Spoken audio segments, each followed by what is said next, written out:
Dios les bendiga. Esta tarde estamos siguiendo a Pedro, al apóstol Pedro, que empezamos en la semana pasada, y hoy vamos a continuar con Primera de Pedro 1 y vamos a ir de los versos 13 hasta el 25.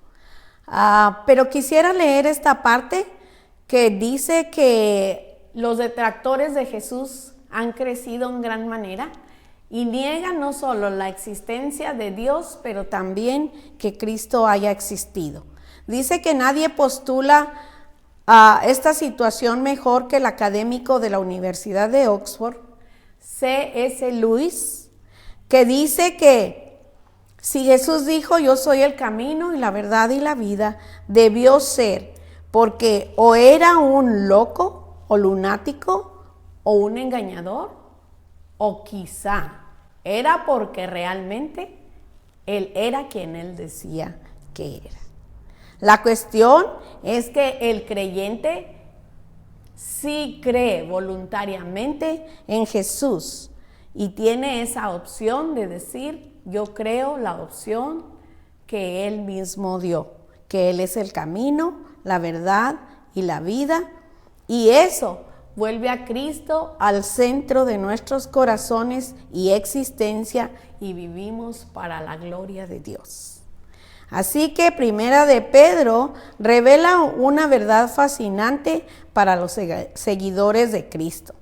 Dios inspiró el Antiguo Testamento con nosotros en mente.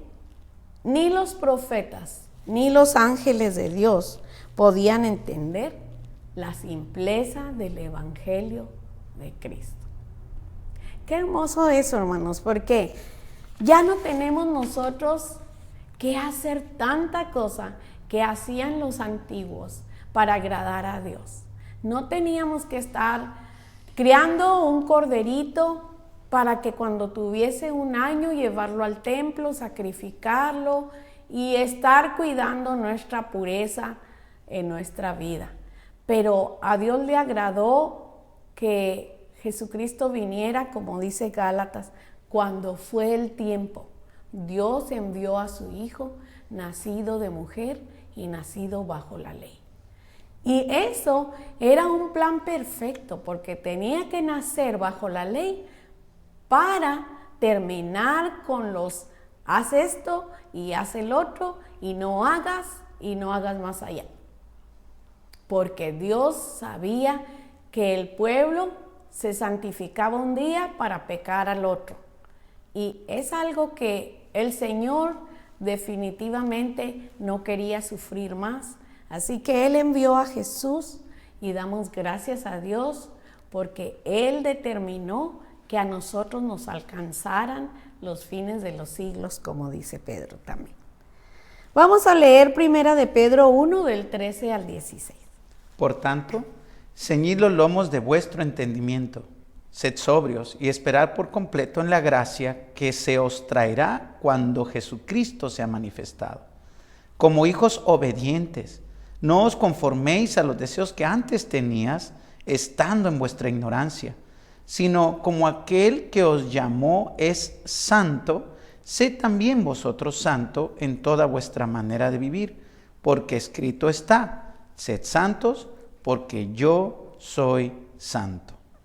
Miren ustedes, este llamamiento que Dios está haciendo, lo está haciendo desde el Antiguo Testamento y lo podemos ver en Levítico 11:44.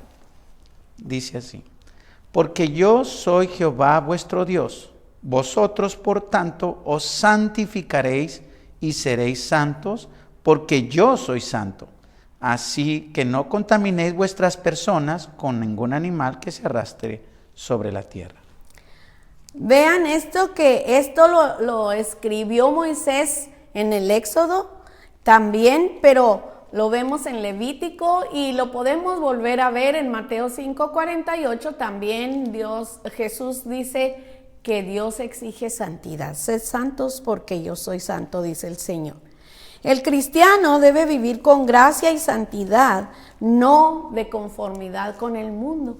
Miren, cuando Pedro está escribiendo esto, bien se sabe que les está escribiendo a hombres del Medio Oriente cuando les dice ceñid vuestros lomos. Es como una persona de esos tiempos tenía túnicas y no podía correr porque se podía tropezar con su misma túnica. Así que Pedro es como si les está diciendo, amárrense las túnicas de su entendimiento para que puedan correr esta carrera que también Pablo hablaba, esta carrera donde tenemos que salir triunfadores. Y aquí Pedro está de acuerdo con Pablo también y les dice, sométanse a la gracia de Jesús, dice, la cual se va a manifestar por completo. Quiere decir que ahorita todavía no somos santos. Hemos sido llamados a la santidad, pero todavía no somos santos completamente, pero dice Pedro que esa gracia se nos traerá por completo cuando Jesucristo sea manifestado. Y dice, y como hijos obedientes, no se conformen a los deseos que antes tenían estando en su ignorancia. Y nosotros podemos ver también esa misma idea de Pablo en los Romanos 12, 1 y 2, que también nos dice, no se conformen a los manera de este siglo, dice, sino transformen su mente para que comprueben cuál es la buena voluntad de Dios, agradable y perfecta. Así que Pablo y Pedro están de acuerdo aquí en que un cristiano no debe seguir viviendo de la manera que vivía antes de conocer a Cristo. Cuando Pedro se refiere estando en vuestra ignorancia, se refiere a la ignorancia porque estaban ignorando a Cristo. Pero ahora les dice, ahora ustedes conocen al Señor. Entonces nosotros vemos como el apóstol Pedro nos está animando a que dejemos nuestros deseos carnales.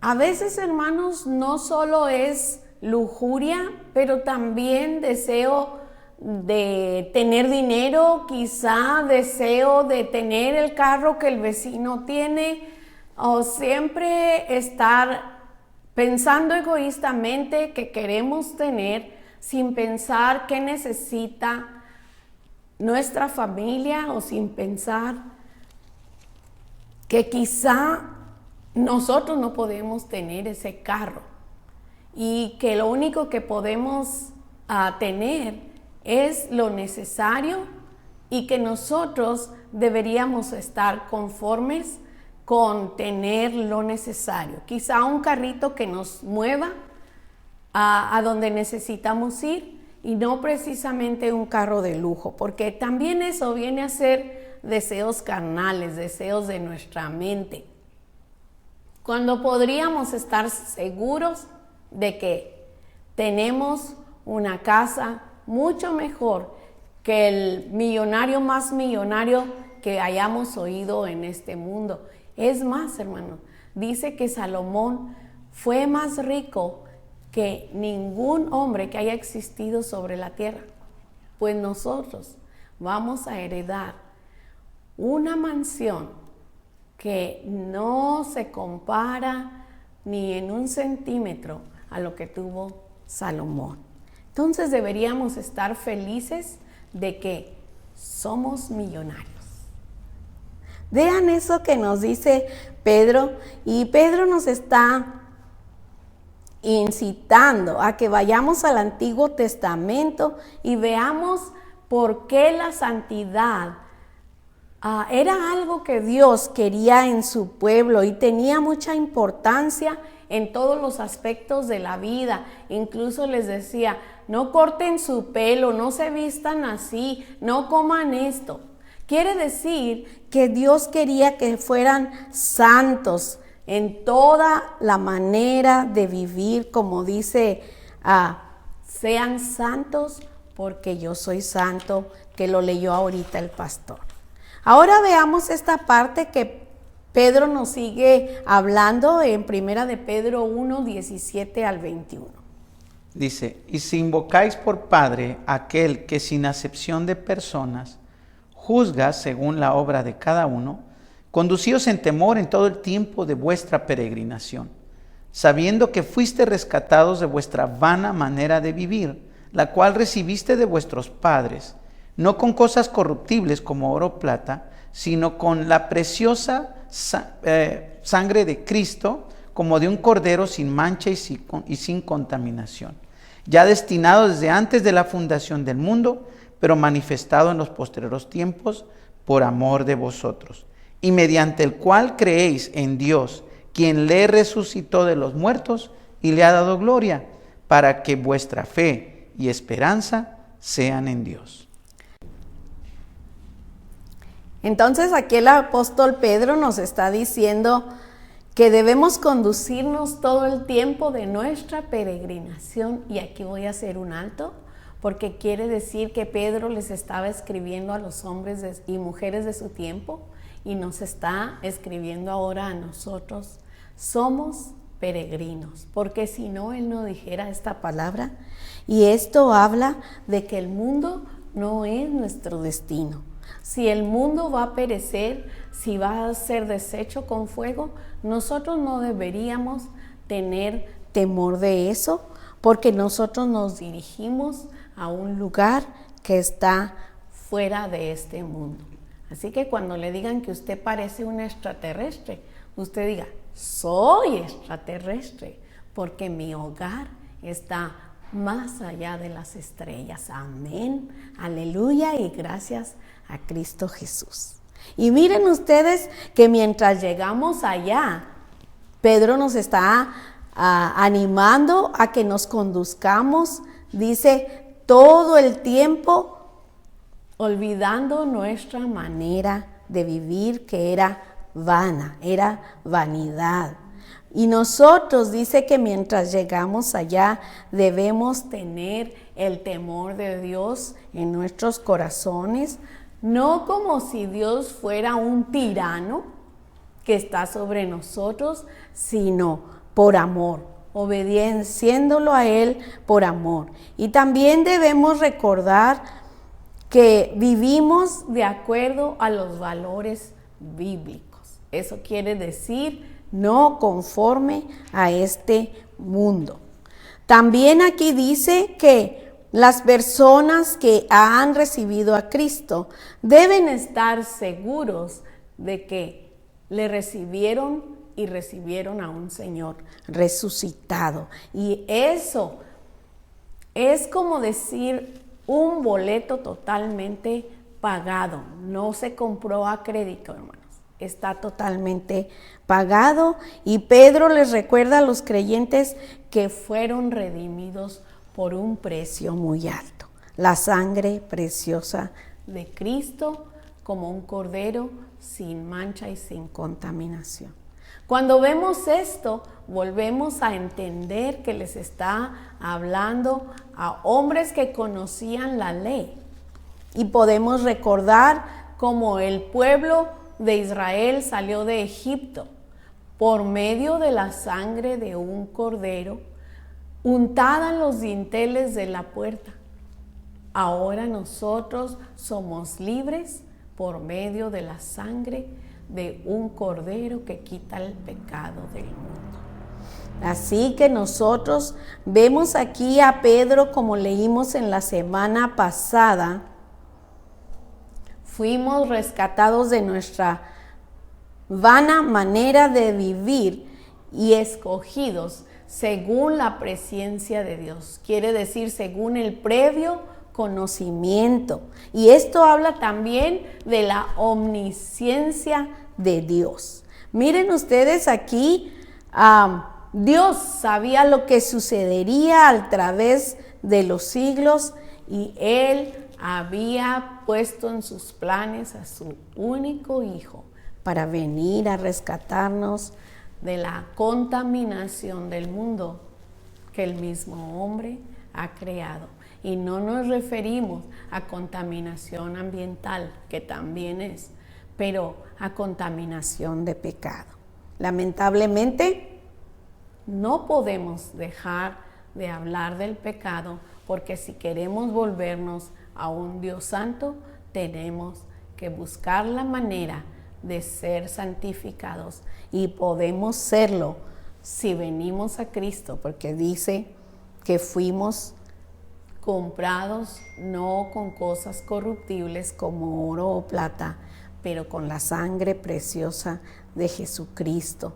Y dice que para que nuestra fe y esperanza sean en Dios, y yo le agregué el pasaje de Hebreos 6:19, sean en Dios que no miente, y esto sea una firme ancla de vuestra fe y de vuestra alma. Imaginémonos eso cuando nosotros vemos esos grandes navíos sostenidos por una ancla, y es para que se mantengan a flote.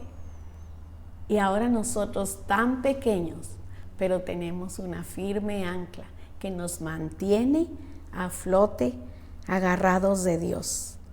Qué hermoso, hermanos, saber que nuestra fe y esperanza no están puestas en cosas vanas, sino en Dios, que nos llamó y nos tenía en su mente desde antes de la fundación del mundo.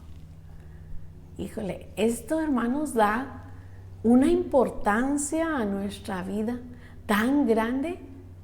No debemos sentirnos orgullosos, sino ser sencillos y humildes, porque Dios, el único Dios verdadero, que es grande, creo que en inglés le llaman awesome, para decir lo grande y majestuoso que es Él, y Él nos escogió a nosotros, tenía nuestro nombre en su mente. Bendito sea el nombre de nuestro Señor Jesucristo. Vamos ahora a ver esta parte de Primera de Pedro, y vamos a seguir con los versos 22 al 25. Habiendo pues purificado vuestras almas por la obediencia a la verdad, mediante el Espíritu, para el amor fraternal no fingido, amaos unos a otros entrañablemente de corazón puro, siendo renacidos no de simiente corruptible, sino de incorruptible, por la palabra de Dios que vive y permanece para siempre. Porque toda carne es como hierba, y toda la gloria del hombre como flor de la hierba. La hierba se seca y la flor se cae, mas la palabra del Señor permanece para siempre. Aquí vemos entonces al apóstol Pedro, dice que habiendo purificado nuestras almas por la obediencia a la verdad. De verdad hay mucha gente, hermanos, que no cree que sea tan sencillito venir al Señor Jesucristo. Pero es que ¿cómo? ¿Cómo vas a ser salvo sin obras? Es muy fácil. Dice, en obediencia a la verdad. Usted puede mostrar que tiene buenas obras, pero sin Cristo, las buenas obras, disculpe lo que voy a decir, pero Isaías lo dice, las buenas obras son como trapos de inmundicia. Pero si usted obedece a Cristo y viene sin obras y le dice, Señor, mis manos están vacías, pero quiero hacerte el Señor y Salvador de mi vida, entonces usted vaya por sus buenas obras, y esas ya se las tiene preparadas Dios para que andemos en ellas, dice la Biblia. Efesios 2:8, por gracia sois salvos por medio de la fe, y esto no es de ustedes, pues es un don de Dios, no por obras para que nadie se gloríe. Pero en el 10 dice que somos hechura suya, creados en Cristo Jesús para buenas obras, las cuales Dios preparó de antemano para que anduviésemos en ellas. Así que aquí dice que solo por la obediencia a la verdad y mediante el Espíritu hemos sido purificados. Gracias a Dios. Y dice, ¿para qué fuimos purificados? Para el amor fraternal no fingido. Dice, amaos unos a otros entrañablemente, de corazón puros.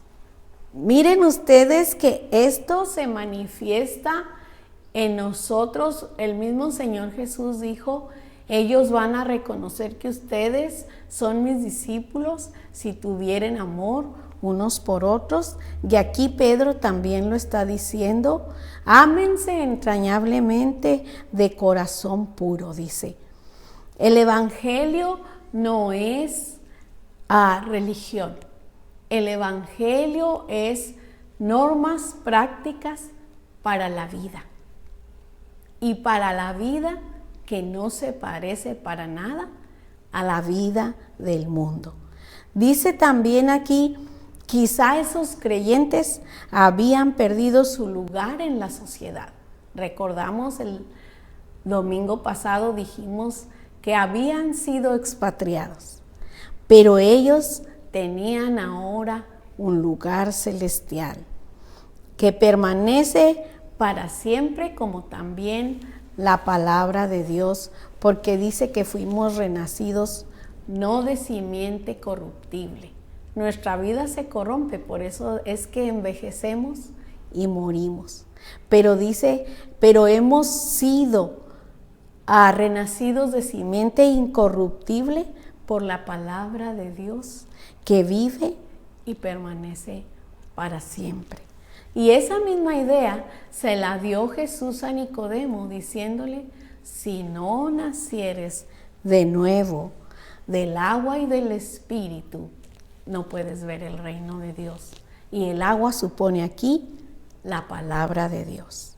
Así que nosotros vemos al apóstol que quiere despertar nuestra conciencia para que nosotros sepamos que nuestra carne es como la hierba y un día vamos a morir si Jesús no viene antes por su iglesia.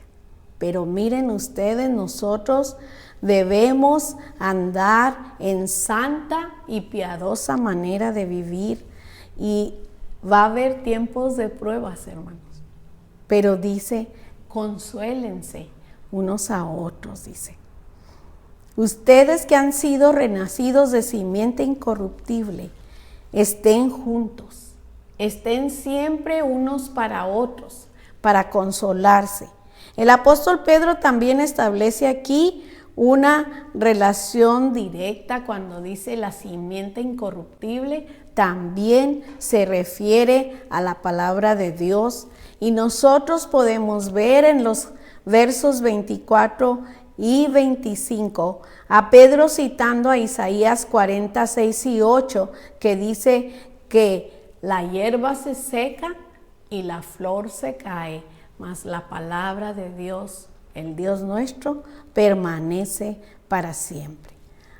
Hermanos, como dije antes, el evangelio no es una religión, pero son buenas nuevas para salvación, para renacer del agua y del Espíritu de Dios. Y miren ustedes, cuando nuestra flor esté marchitándose y nosotros muramos, dice Pablo, tenemos de Dios otro tabernáculo no perecedero, eterno en los cielos. Y eso lo podemos ver en 2 Corintios 5. Aunque nuestro tabernáculo terrestre se deshiciere, tenemos de Dios un edificio no hecho de manos, eterno en los cielos.